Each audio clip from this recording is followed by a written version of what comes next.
empowered ladies, how are you doing? Welcome back to my channel. If this is your first time here, I welcome you. I so appreciate you supporting me.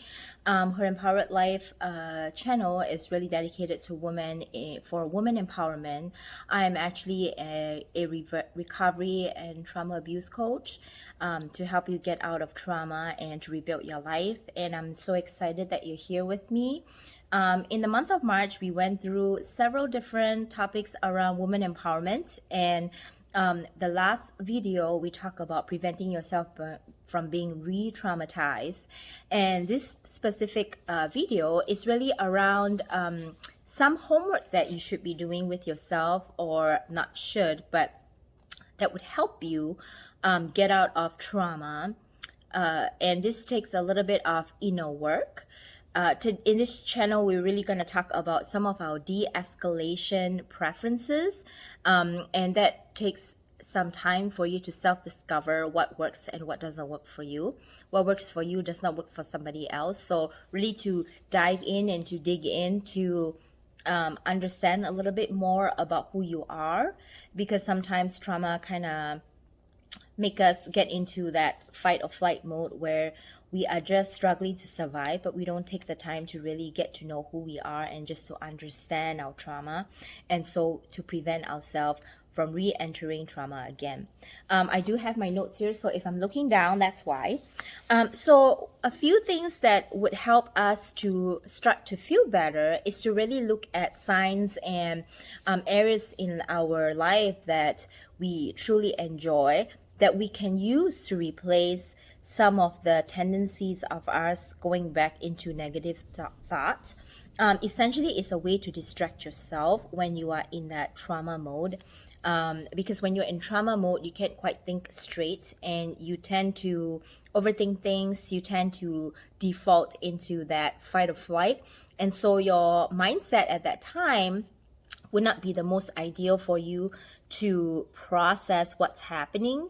So taking some dedicated time to help you in understanding and uncovering what you like and what you don't is going to empower you in making better choices, and it's going to distract you from staying in that negative mindset for a long period of time.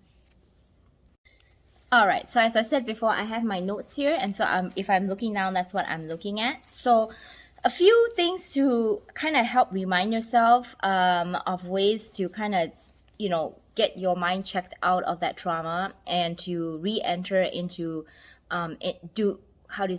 distract yourself and just kind of now focus on something different to kind of change your mood or change your mindset is going to be important. So here are a few things that I'm going to share with you that might help you. So a few suggestions here to just kind of get you started is maybe listening to music.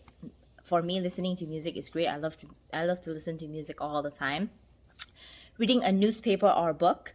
For some people like me who are empaths and HSPs, highly sensitive person, maybe reading the news might be too much because sometimes the news might not be the best news, and so maybe you won't feel as uplifted. But maybe like a good, positive self-help book.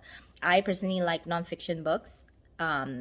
And I don't really like to read novels, so those are my go-to books. Watching TV. Some people like to wrap themselves up in like a series of shows because they like to kind of dive into it and not think and just watch and immerse themselves. So that could be an option. Talking with a peer, pick up the phone and call somebody you care about that you maybe feel like could be your listening ear. That helps too. Walking the halls, so maybe just walking and just doing that, just kind of get yourself distracted from whatever that's happening. Talking with a friend, calling a friend, having your hand held, that's another thing. So just someone caring for you and just showing that they care. Do you have the door open? No. Because I hear that sound. Can you just double check? Yeah. I thought I hear the door open, so I'm going to tell my son to go and check on the door. Calling your therapist. There is no shame in having a therapist. I have a therapist myself. I find that it's nice to have a safe person that I can just I wouldn't say dump my stuff, but just have a someone safe that I can share my experience or share my feelings or share my crazy thoughts without being judged.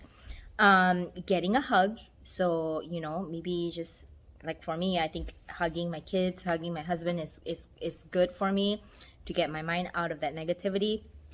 Pounding on some clay if you are an artist or you like art, maybe pounding on some clay would be good. Maybe having a blank canvas where you can just kind of draw your emotions would be good. Punching a pillow, just let that anger rip, let it go. Physical exercise, so some people like to go to the gym because they just need to work on their fitness, helps them get more positive hormones in them, and just help them feel more positive in their head when they physically exercise. And exercise physically actually does help you in improving your mood too. Writing in your diary or journal, that's the other thing. I used to write in my diary and journal, which reminds me I should do that more often, because I think that's a good way to empty your thoughts, because sometimes when all your thoughts are in your head, you just get so stressed out and not finding a way because it's all filled up with information. So if you empty your mind of information, a good way is to journal, because that will help you kind of think through things, or just vent everything that you need to say out of you.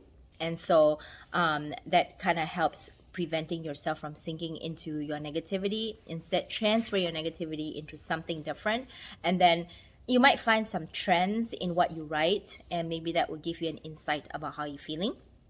Playing a computer game. I know my husband is really good at playing computer games. That's his escape. That's his stress relief, and that's a good way for his distraction. Everybody's different, so depending on age group, maybe playing a computer game will be good for you. Using ice on your body, so maybe some different sensation helps. Breathing exercises I find is very helpful for me. Obviously that's take an amount of mindfulness and also a habit. You start slow, because when you inhale a little bit more oxygen and you work on your breathing, that comes with meditation, and it sometimes causes some dizziness to happen if you're not used to having that additional oxygen intake. But as you practice and you kind of do it a little bit more, you find your body being less affected by it. But again, it takes practice. Putting your hands under running water, again, physical sensations sometimes help distract your mind.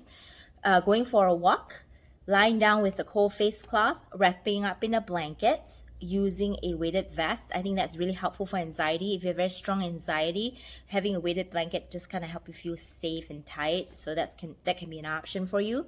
Or just take a time out. It could be in the bathroom. It could be in a quiet room. It's going to be very difficult, especially when you have children. I understand that, but it's good to just take that 5, 10, 15 minutes into a private room just by yourself to decompress. Tell your family you need that time to recharge, to be a better mom, or to be a better wife, or to be a better person to them. I'm sure they will understand and support you just for that quick 15 minutes. Another thing to really think about is just what are some of the triggers that are around you. So I'm just helping you out with some different things to think about, ideas to kind of trigger your thought process around what might be triggering you. So this is one thing to think about, is like, is there a person that can be helpful when you're upset? So previously we talked about maybe calling a friend. If you don't know who that friend is, it's going to be very difficult. So having some of those backup plans. So, maybe have those 2 or 3 person, or maybe 1 person on speed dial. If you need that, the phone number comes in handy. You can just pick up your phone and call. But when you are in that deep emotion, when you're in deep emotions and you can't quite think straight, it's very hard for you to now, okay, who should I call? So having those things already prepared would really help you be more efficient in managing some of those emotions and managing your triggers. So having your friends on speed dial will be helpful. The other thing is really looking and paying attention to some of the triggers that may be happening. So do you not like when you're being touched? Do you feel isolated? So being touched could be, maybe if someone touched you by surprise, you get you get shocked. So maybe just letting people know, hey, if you want to touch me or you want to give me a hug, say, can I give a hug? That will help. That's my Roomba is making noise right now. Or maybe you need to be isolated somewhere. So, or do you feel like isolation, when you're quiet by yourself, your mind start giving you false ideas about stuff. So maybe you need to be around people. So you need to plan that out.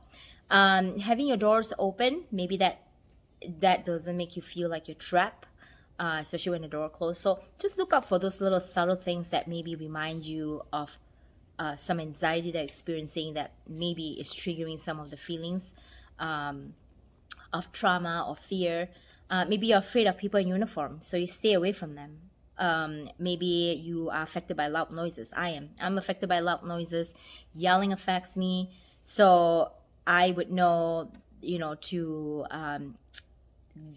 kind of get away from that if there's a lot loud noises happening, or to remind my family to lower their volume so that way it doesn't affect me. The other thing is maybe a particular time of the day. Like I said in my previous video, rainy days reminds me that something wrong is going to happen. Is that true? No. But maybe some people are more affected in the night because maybe the traumatic incident happened at night. I have a friend who is affected more in the fall. So seasons can be a trigger too, because her mom passed away during fall time. So she entered more into depression during the fall time when the leaves are changing. It's like, it reminds her of her mom passing. So it could be different for different people. It may be time of the day, it may be seasons of the year, it could be areas, places that might trigger you. Maybe it's scent, a specific scent, maybe a cologne, a specific type of cologne triggers that feeling. Smell is a very strong sense, and it could bring back memories. And so maybe just avoiding a certain scent, or just understanding like, okay, why am I feeling this way? Oh, because I smell that, or when do you feel like you do not have control? Maybe because your day start off wrong. So I have a friend or client that she has her routine down pat. So A, B, C, D, E, F, G. Like, if she misses her breakfast, it throws her off. Her day just starts off on the wrong foot. Or for some people, if there is something that doesn't go on as routine, it creates more anxiety. So just knowing that, okay, if something isn't as planned, it's good to have the internal dialogue to say, hey, it's fine, it's not going to ruin my day, I'm going to be fine. And just having that self-talk just kind of help preventing your day from going downhill. But then it takes a certain amount of awareness. How do you feel when you're being restrained? You probably don't usually get being restrained, but maybe you feel stuck in a place, in a room, in a small corner. Maybe that triggers your fear. You feel like you're being tied down, but it's all imaginary in your head. So it could be just, something like that could trigger those thoughts that maybe when you were restrained. So really, maybe take your journal and to write down like what happened what incident was that triggered that. Is there a specific gender that maybe causes you to cringe or be uncomfortable? So just having that additional awareness of where your thought process is in terms of pre-planning your day, having your backup plan in place before you get to the point of your emotions just taking control. The other thing is just looking at your environment and really understanding your response to the environment is going to help you in preventing re-traumatization, and it helps you understand yourself better. It helps you be in front of, in a sense, controlling your environment so that you are not as affected if anything happens. So we are actually at the end of March and we are going into April. In the month of April, we're going to talk a lot about decluttering and really springing into spring, because we are already in spring, but spring cleaning your life, areas of your life that you need to spring clean. And for the month of April, we would spring clean our life, all areas we'll be talking about: our emotions, our physical, our clutter, and not clutter on the physical sense, but also clutter on the emotional sense. So I look forward to starting that series with you. So stay tuned for more information online. Check out my channel. If you like it, subscribe below, click on the link, share. And if you want to get informed of my upcoming video, just click on the bell so that way you get informed when new videos are out. But I do appreciate you ladies. I want the best for you, and I hope that my videos help you do that. If you do have any feedback for me or more that you want to hear from me and my channel, please feel free to leave your comments down below. Follow me on Instagram at Her Empowered Life or Facebook. Enjoy our group, and we look forward to seeing you next time. Thank you, and see you again.